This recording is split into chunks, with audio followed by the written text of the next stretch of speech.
Today is Wednesday, Parashat Vayera. In the Parasha of this week, Abraham does Brit Milah for his son Yitzchak. So we'll say a few halachot that have to do with Brit Milah.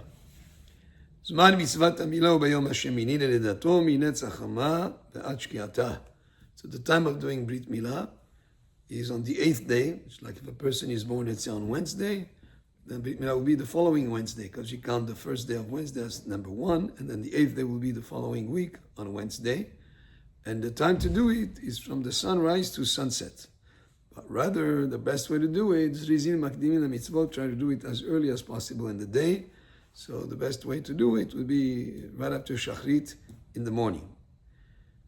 What about a child who was born Ben Hashmashot, between the sundown and sunset and the stars out? So that's a period which is like a twilight zone. Then you count it for the next day. So if he was born, let's say, on Wednesday after the sunset and before the stars out, you would count it as if he was born on Thursday, and the Brit Milah will be the following Thursday.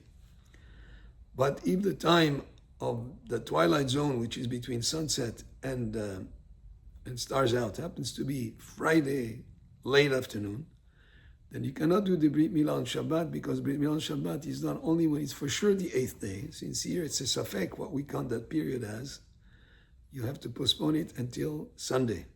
So the Brit Milah will be done on Sunday. If the child is born on Friday, between sunset and stars out. So if a Milah was not able to be done on time because the child, let's say, had jaundice, he was not well, and now you're able to do it, but you didn't do it on the 8th day, you cannot do it on Shabbat or Yom Tov. It can be done on Shabbat Yom Tov only if it's the absolute 8th day. So if he was born, let's say, again, between sunset and stars out on Friday afternoon, and the next Shabbat you cannot do it because it's a kind of time of safek, of doubt. And if afterwards, Sunday and Monday, let's say, were a holiday, let's say, well, Shavuot, then you have to wait until the holiday is over, because we cannot do Brit Milah on a festival day or Shabbat, unless if it's mamash the 8th day that it did happen. The best way to do Brit Milah is, of course, in the presence of a minyan. There should be 10 people, but even if there is no minyan, you can still do the Brit Milah. The custom is to make a seudah for a Brit Milah.